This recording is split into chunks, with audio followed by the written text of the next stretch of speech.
Welcome back to the lecture students. So last lecture में हमने interference of waves की बात की थी। इस लेक्चर में हम उसी सेम वेव लेक्चर को प्रोसीड कर रहे हैं। तो आज के लेक्चर में हम पढ़ने जा रहे हैं reflection and transmission of wave on string. Okay, means कि रिफ्लेक्शन एंड ट्रांसमिशन, स्ट्रिंग से वेव जब पास होता है तो रिफ्लेक्शन ऑफ ट्रांसमिशन कैसे कैसे होते हैं।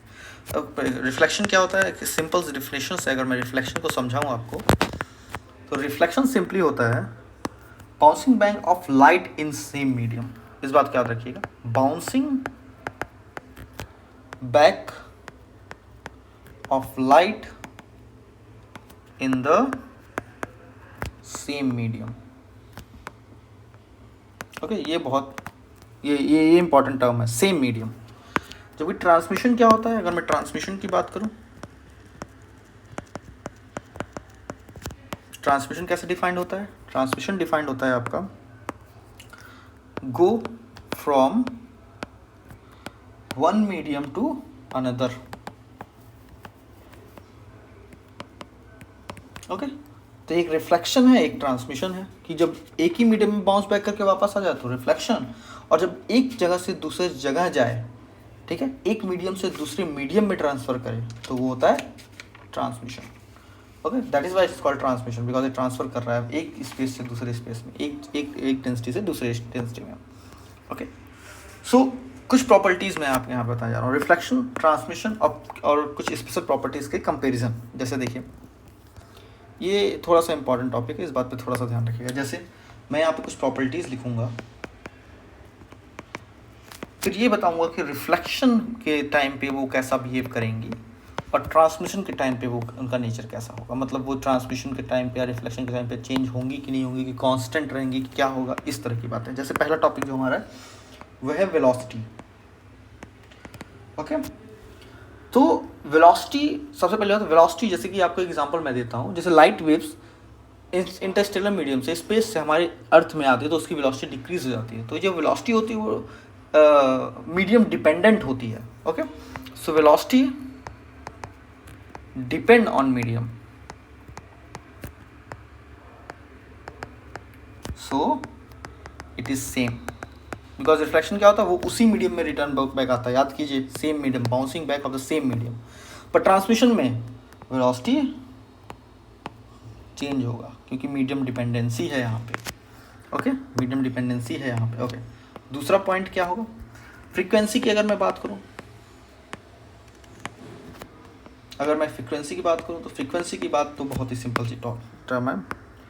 ओके, फ्रीक्वेंसी सिर्फ और सिर्फ सोर्स पे डिपेंड करता है। ये कोई मतलब नहीं होता कि मीडियम क्या है, कैसा है, मोटा है, कि क्या हो गया है, लेकिन सिर्फ और सिर्फ ये सोर्स पे डिपेंड करता है। तो अगर सोर्स चेंज नहीं हो रहा है तो frequency is always constant with reflection and constant in transmission.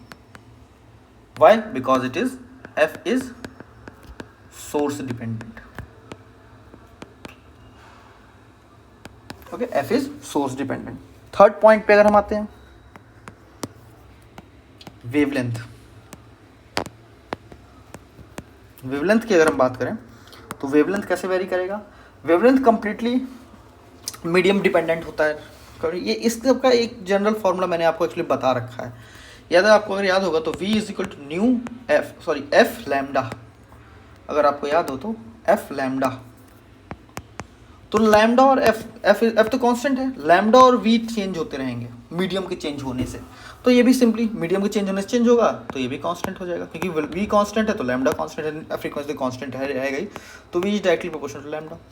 V change होगा तो लैम्डा भी चेंज होगा, तो ये भी चेंज हो जाएगा। ये इस एक फॉर्मूले से ये तीन लॉजिक्स में यहाँ पे निकल सकते हैं। ओके, एक फॉर्मूले से तीन लॉजिक्स निकल सकते हैं। क्लियर? ओके, अब मैं आपको कुछ सिंपल से टर्म्स बताना चाहूँगा। सबसे पहले, what do you mean by rare and what do you mean by denser? Okay, normal language में हम लोग क्या बोलते हैं, लाइट के लिए अगर बात करते हैं, नॉर्मली हम देखते भी हैं, तो दो मीडियम्स की डेंसिटी को हम डिफाइन करते हैं। Let's say density 1 2।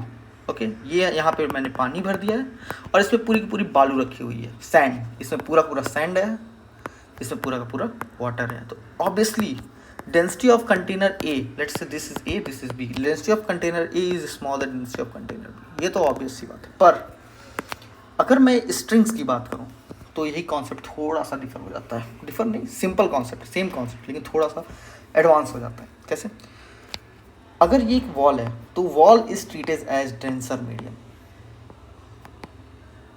Okay, wall is treated as denser medium, okay, और ये स्ट्रिंग है जो हवा में मूव करती हुई जा रही है, तो this is A rarer medium.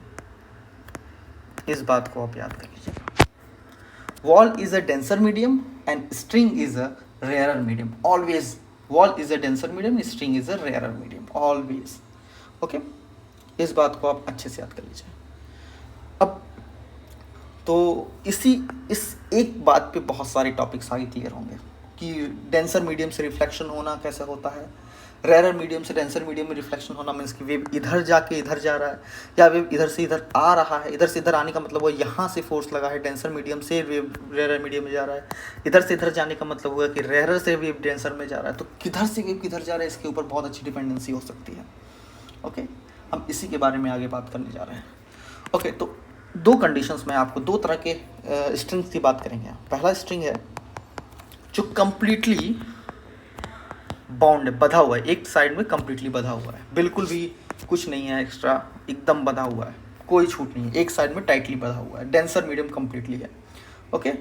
यहाँ पे ये डेंसर मीडियम है, याद रखिएगा, यहाँ पे डेंसर है, ये रेयरर है। पर एक और बात अगर आपको याद हो तो denser and rarer they both are relative quantities.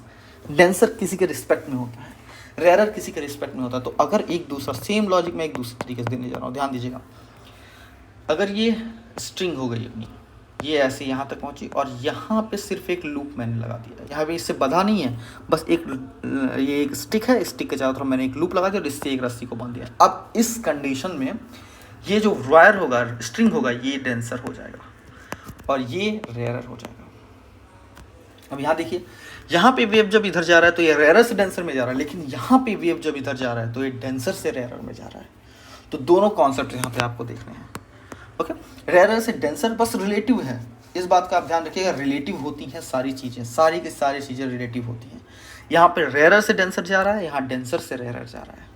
तो जब ये इस तरह से हो, फ्रीली हो, एक लूप की तरह हो, तो वो रेयरर मीडियम की तरह ट्रीट होगा, और उस टाइम पे जो स्ट्रिंग होगा वो डेंसर मीडियम की तरह ट्रीट होगा।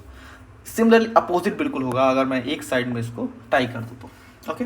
अब यहाँ पे एक कंडीशन आती है, अगर ये रेयरर से डेंसर जाएगा तो ये बिल्कुल अपोजिट होके वापस आएगा। मीन्स इस कंडीशन में जो फेज डिफरेंस होगा डेल्टा फाई, वो होगा पाई का। अगर ऑब्जेक्ट रेयरर से डेंसर में जा रहा है तो फेज डिफरेंस होगा पाई, ये आप याद कर लीजिए। अगर ऑब्जेक्ट रेयरर से डेंसर में जा रहा है तो फेज डिफरेंस कितना होगा? पाई। लेकिन अगर ऑब्जेक्ट डेंसर से रेयरर में जा रहा है तो फेज डिफरेंस होगा 0, delta phi is equal to 0, okay. ये दो बातों को आपको कंप्लीटली दिमाग में बसा लेनी है। अगर वेव रेयरर से डेंसर में जा रहा है तो डेल्टा फाई होगा पाई, और अगर वेव डेंसर से रेयरर में जा रहा है तो डेल्टा फाई होगा 0। ये पूरे के पूरे लेक्चर टाइम में आपको याद रखना है, एकदम कंप्लीटली इस बात को आपको याद रखना है, ओके। Yes, okay. आगे अगर बात करें हम तो इसी को अगर देखें हम थोड़ा सा मैथमेटिकल टर्म में अगर देखें तो ये प्लस एक्स की डायरेक्शन में जा रहा है और माइनस एक्स की डायरेक्शन में वापस आ रहा है, ऐसा ही कुछ हो रहा है यहाँ पे अगर आप ध्यान दें। और दोनों के एम्पलीट्यूड सेम, मैं मान रहा हूँ कोई भी डिफिशियंसी यहाँ पे नहीं हो रही है एनर्जी की, जितनी एनर्जी आ रही है उतनी एनर्जी आ रही है। तो अगर ये प्लस एक्स डिस्टेंस से गया है तो प्लस एक्स से वापस जाएगा। तो अब इंसिडेंट लाइट की अगर मैं बात करूँ, यहाँ पे इंसिडेंट लाइट की, चलिए मैं नीचे इस चीज़ को दिखा देता हूँ आपको, ओके ओके ओके। ये प्लस एक्स में गया, माइनस एक्स से वापस आया, तो जो इंसिडेंट वेव हुआ उसका इक्वेशन क्या होगा? कुछ ए साइन के x minus omega T. Definitely because wave इस पॉजिटिव एक्स डायरेक्शन में मूव कर रहा है। मैंने पिछले लेक्चर में बताया कि कैसे आप पता करेंगे कि वेव पॉजिटिव एक्स डायरेक्शन में मूव कर रहा है, कैसे नेगेटिव एक्स। और रिफ्लेक्टेड वेव क्या हो जाएगा? ए साइन के एक्स प्लस ओमेगा टी। अब अगर आप ध्यान दीजिए तो इन दोनों के बीच का जो फेज डिफरेंस है वो पाई का है, आप निकाल के चेक भी कर सकते हैं। चलिए देखते हैं डेल्टा फाई कितना हो जाएगा। डेल्टा फाई हो जाएगा के x plus omega T minus के एक्स प्लस ओमेगा टी, के एक्स के कट गया, ये हो गया 2 ओमेगा टी। ओके, ओमेगा कितना होता है, ओमेगा होता है 2 पाई बाई टी, तो 2t into 2 pi by T, delta phi कितना हो गया, okay omega is 2 pi nu, I think I was wrong somewhere, omega t, 2 omega t is here, so it will be 4 pi, it is going to be 4 pi, no, there is something wrong, okay, I think this one thing, yeah, this is minus, y reflected is minus, see यहाँ पे minus इसलिए लगा क्योंकि amplitude positive direction में और यहाँ की amplitude negative direction, हम यहाँ से डिफाइन करेंगे एक्चुअली, इससे हम नहीं करेंगे, फेज डिफरेंस हम यहाँ से डिफाइन करेंगे लिटरली। ओके, तो delta phi is equal to pi, इस रीज़न से भी मैं बोल सकता हूँ कि यहाँ पे एम्पलीट्यूड जो है वो कम्प्लीटली अपोजिट हैं एक दूसरे के। ओके, एम्पलीट्यूड्स कम्प्लीटली अपोजिट हैं एक दूसरे के, राइट, यस। तो जो फाइनल फेज डिफरेंस होगा वो होगा पाई। एम्पलीट्यूड देखिए, यहाँ का एम्पलीट्यूड ऊपर है, इसका एम्पलीट्यूड नीचे डाउनवर्ड डायरेक्शन में है। ओके, तो फेज डिफरेंस कितना हो जाएगा, पाई का। ओके, अगर हम यही सेम लॉजिक यूज़ करें फ्री और रेयरर मीडियम से, यहाँ तो डेंसर मीडियम था, this is the denser medium and this is also the denser medium, अगर मैं यही सेम लॉजिक फ्री मीडियम से बात करूँ, टर्म में लूँ, तो ये कैसे हो जाएगा, ये हो गया, ये बीच में गया, तो इस कंडीशन में मैंने बताया था ये जैसे जाएगा वैसे का वैसा ही वापस आ जाएगा, राइट, ये बात मैंने आपको बताई थी। तो ये अगर प्लस एक्स एक्सिस में ऐसे गया तो माइनस प्लस एक्स एक्सिस में ऐसे आ जाएगा। तो वाई इनिशियल कैसे हो गया, वाई इनिशियल हो गया प्लस ए साइन के एक्स माइनस ओमेगा टी, और वाई फाइनल क्या हो जाएगा, ए साइन के एक्स प्लस ओमेगा टी। वैसे अगर आप इसको इस तरह से नहीं समझ पा रहे हैं तो मैं इसको एक बार देख भी लेता हूँ, सॉल्व भी करते हैं। सबसे पहले मैंने आपको बताया था कि कम्प्लीटली जो स्टार्टिंग की क्वांटिटीज होंगे वो एक दूसरे के बिल्कुल सिमिलर हो जाने चाहिए। तो इसके लिए आप क्या करेंगे, वाई रिफ्लेक्टेड को आप एक नए फॉर्म में लिखेंगे। कैसे, वाई रिफ्लेक्टेड को आप लिखेंगे ए साइन पाई प्लस के x mine plus omega T, और वाई इंसिडेंट हो जाएगा तो है ही जो है ए साइन के x minus omega T.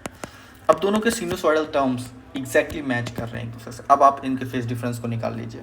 Okay, तो अब इस कंडीशन में जब आप फेज डिफरेंस निकालेंगे तो आपको एग्जैक्टली मिल जाएगा delta phi is equal to pi. Okay, यहाँ पे मैंने डायरेक्टली बता दिया था लेकिन मैं इसको थोड़ा सेलिब्रेट कर दिया।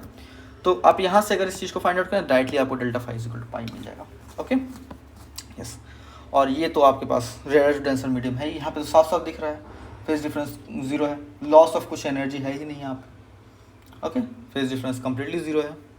ओके, अगर यही सेम काम, ओके, ये तो एक तरीका हो गया, एक तरीका सोचने वाली बात होगी कि रेयरेस्ट डेंसर। तो मीडियम्स पे आप ध्यान दिए, यहाँ पे ये rigid wall is a denser और यहाँ पे ये moving ring is a rarer medium. इस बात को आप अच्छे से याद रखेंगे। ओके, अब कुछ केसेस की मैं